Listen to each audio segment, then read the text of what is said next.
Namaskaram, Sadhguru. There is a lot of debate about immigrants in the United States right now.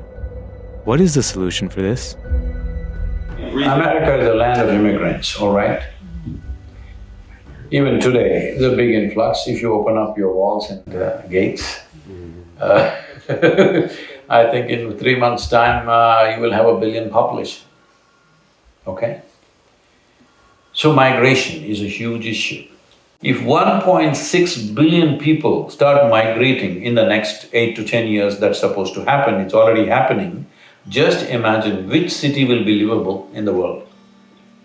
Just imagine tomorrow morning if there are 20 million people extra in Los Angeles, can you build housing for them? Can you provide basic services for them? Can you maintain education for them, healthcare for them? Nothing is possible.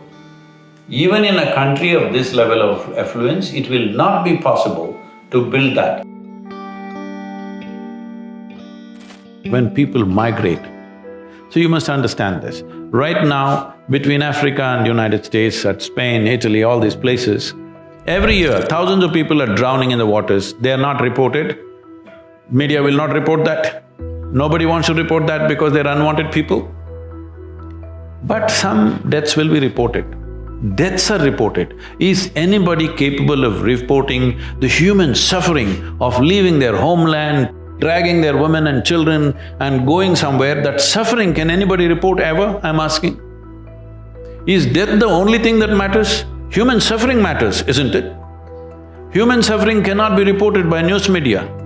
Only if deaths happen, they will say 100 people died, 200 people died, but that is not the real thing. Those thousands of people who left their homelands where they have lived forever and coming and desperately looking here and there, losing their wives and children and husbands and searching here and there, this is not a small thing.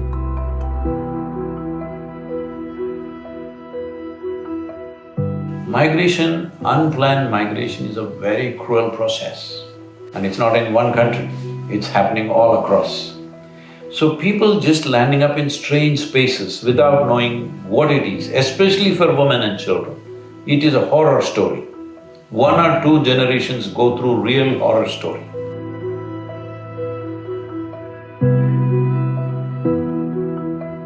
So why are people migrating? All kinds of reasons are given, but I'll ask you a simple question. If you had a piece of land and the soil is rich, would you leave that land and go? If you had trees on the land, would you leave it and go? You can easily survive there, at least subsistence farming will happen. Your nourishment will happen even if you don't make money. People will not leave that and go. Right now, that is in question. Basic nourishment is in question. So in the last 40 years, we have taken out nearly 37% of the world's topsoil out. It doesn't exist anymore. We've eaten it, we've thrown it, we've done something with it, but it's not where it should be. So we have soil for another 80 to 100 crops. What is our plan for tomorrow? By 2035, they're expecting massive food shortages simply because this time, usually it is famines happen because of lack of water. But today we have the capacity to transport water through pipelines and canals. But this time it's going to happen because of lack of soil. They're calling this as soil extinction. You've heard of dinosaurs going extinct, you have heard of dodos going extinct, but this is soil extinction is what we are looking at. But ecologically, at least if the soil is rich, people will stay on the land. They will not leave it and go somewhere. There are other problems. Right now, people tell me 30 cities on the planet have 72% of the world's investment. With this kind of disproportionate investment, obviously people will all pile up in one place. This needs to spread.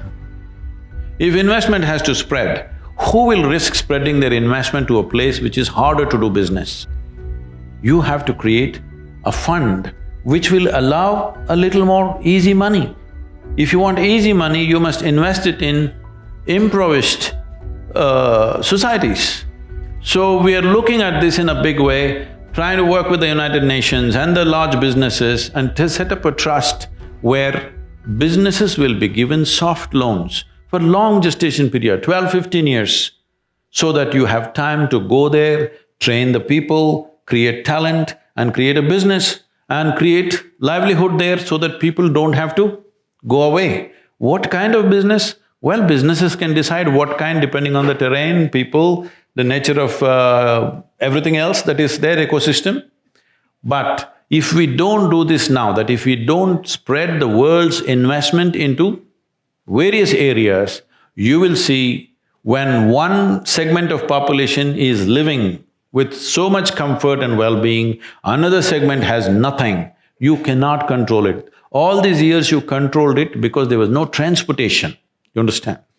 Now everybody has transportation. When 1.5 billion people start moving, not one wall, people will try to build walls everywhere. And wall is a solution only till the tide is of a certain level. When the tide increases, it'll fall over the wall. One way or the other they will come in, it doesn't matter what kind of barriers you put up, in the next 10 years' time, they will come anyway unless you put investments in various places and create livelihoods. The businesses have to be structured like this. Your ambition, whatever it is, I want you to understand this. You will realize this as you go with your life, but if you realize early, it's better. In terms of activity, whatever activity we perform in the world, how deeply we touch another life is the most profound satisfaction of activity. That's the purpose of activity, really. Do you want to write a book that nobody wants to read? No. Do you want to cook something that nobody wants to eat? Do you want to build a building where nobody wants to live? When you do something, you want it to touch somebody's life. So if this is the thing, you must think on these terms. How to impact maximum number of lives and where can we do it? If we don't create this opportunity and allow migrations to happen, you will see terrible things happening. This is going to scale up in a tremendous way if we don't spread investment, if we don't spread businesses into societies which are stuck in poverty right now.